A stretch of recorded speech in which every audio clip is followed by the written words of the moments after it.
Hello, welcome back. So I wanted to talk to you about followers, engagement, and mainly this whole concept of follow for follows and engagement for engagement's sake.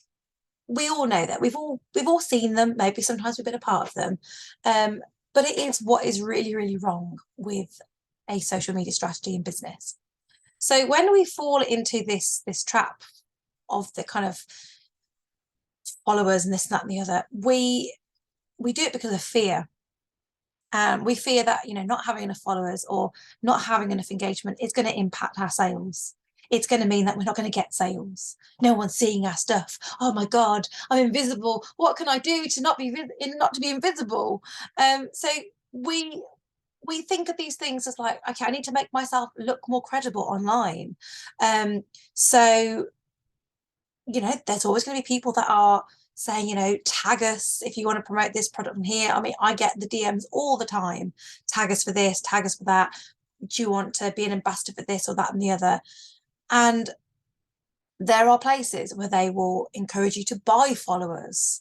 There are follow circles. I used to get these a lot. People, small business owners that kind of they've fallen into the trap and then they're trying to bring you in. And I've done it once and it led me nowhere. But we do it. We try it because we're in this state of desperation, state of fear that we need to grow. We need to have an audience because we're comparing our year one to someone else's year 12 and they've got a following account that is ridiculously high. They've got loads of engagement. They've got loads of this and the other. And we think, I need to be like them to be successful. I need to have the same number of followers that they have to be successful. I need to have the same amount of people liking my posts to be successful. So we see all that and we assume that that's what we need to do. And we fall into this trap in so many different ways. I mean, I had known that I wasn't going to do the follow circles anymore. I knew that they were damaging. It wasn't really doing anything. I knew follows weren't good. And someone kind of went, oh, I found these groups that you can join on Instagram where they use a certain hashtag, and if you use that hashtag and you like 24 hours worth of posts, you can get 24 hours of basically your post will get X amount of likes and this, that, and the other. It's a really good way of hiking your likes. And again, when I kind of clearly fell into that place of feeling inferior and feeling insecure, I went down that route and I tried it. But actually, all of these things are just smokes and mirrors. It's all vanity. Gotta get my words out. They're all vanity metrics, and it doesn't actually impact on your sales. And why do I know this? Because as I've said, I've tried it all. I did the follow for follows, the follow circles. I spent 24 hours, I literally spent hours of my life liking 24 hours worth of posts on a hashtag just so that I could get those likes back. Doing all these things because I thought that it would make me more credible as a business, that it would make people like, oh, look, she's got 100 people like this post. And with this stupid notion that the people that were liking my picture would stop and go, oh, that's really insightful, or that they would actually stop and read my content and then be moved by it and then want to follow me and maybe it'll lead to a sale. No, if you've got 24 hours worth of posts to like, all you are doing is like, you're not reading, you're not stopping and engaging. And if you are, maybe you've got too much time on your hands, but you're not going to buy. That's the main thing. And that's the thing that I learned on this journey, is that it didn't lead me doing the kind of 24-hour type thing. It didn't actually lead me to get any more new followers. It didn't lead me to have any kind of interaction or engagement other than the likes on my page. And it certainly didn't lead me to get any more sales. So yeah, it didn't really help at all. And a lot of the time with these kind of follow for follows, yes, we're getting more followers and it looks great, but actually all I'm doing is getting follows from people and likes from people that actually don't give a rat's ass about my content, and they only cared about what they were getting in return. That's all they cared about. As long as I was to give them a like back, that's all that mattered. So yeah, no improved engagement, no improved sales, no improved followers. And actually, sometimes I'd get a follower, get really excited about it. Woo, I actually got a follower from it. And then a few days later, they'd unfollow. So, yeah, maybe I got one or two posts when I was doing this that had hundreds of likes, but they weren't 100 of genuine likes. And if they're not genuine, then they're not buying. They're not actually consuming my content. They're not getting and understanding who I am, and they don't really care about what it is that I'm trying to sell, because obviously when we're building know, like and trust, we're getting people to invest in us as people.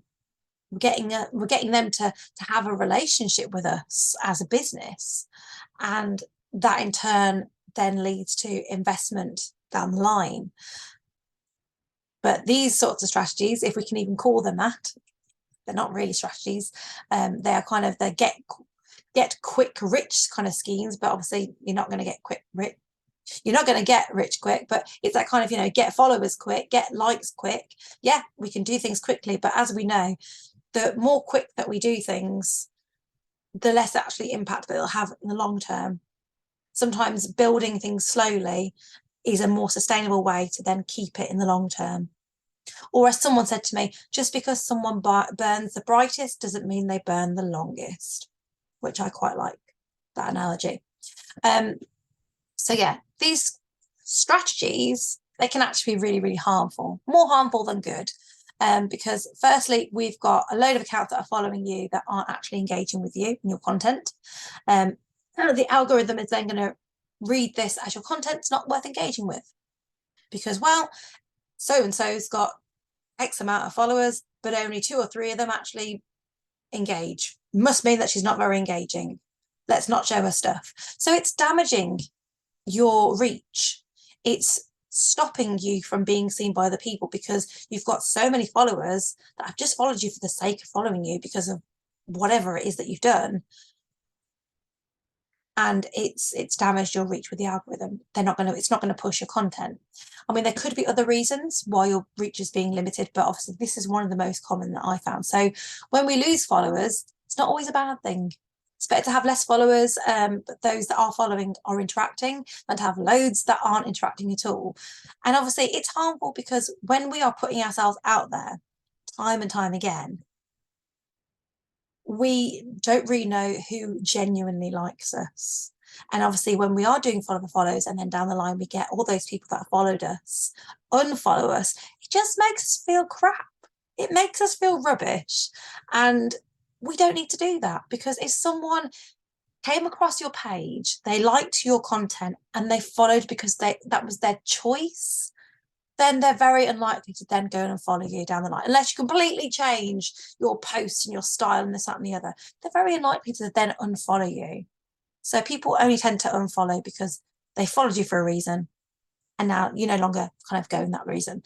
It's the same thing with fads and trends and stuff. You might do a viral video and you go, oh my God, I've made it. I've done a video that's gone viral. It was me doing a silly dance and everyone thought it was hilarious. If that dance that went viral has absolutely nothing to do with the content that you usually put out there, it's got nothing to do with your brand, it has nothing to do with you at all, then anybody that's followed you thinking that your content might be the same next time, if you can go back to posting your normal stuff, they're going to go, oh, this isn't for me. I just thought this was a person that does silly dances. Ah, that's a shame. Unfollow. So this is why we have to be genuinely ourselves, and we have to post content that is speaking genuinely to our ideal client, and not just for the sake of it. And that's the problem. Follow for follows, like for likes, engagement groups, all these things, it is just for the sake of it. And actually, I always encourage people, when I do follow Fridays and things in my groups, I always say, only follow if you are genuinely interested in that business. There's engaging in things, and obviously when we engage with things, when friends engage with things, it does help the algorithm. It pushes our content out there and it pushes it to the top of the feed and this, that, and the other. But obviously it has to be genuine, and sometimes even silly things like, oh, love that, and things like that, it's not gonna necessarily impact our reach. And sometimes we may think, oh, this person genuinely loves my things, they want to buy from me. And actually they're not, they're just part of an engagement group and they're just kind of giving you a little bit of love back, but actually they've got no intention of ever buying from you. You know, there's pros and cons to everything. So it's really worth prioritizing what you want to see, whether or not you just want genuine engagement, people that are going to buy from you, or, you know, whether you want people to put comments on, stuff like that, just to kind of boost you. But what you want is, you know, having good engagement, and good engagement and sales can come from a small number of followers. You don't have to have big numbers to have good sales and engagements. It's just about making sure that you are speaking directly to your followers.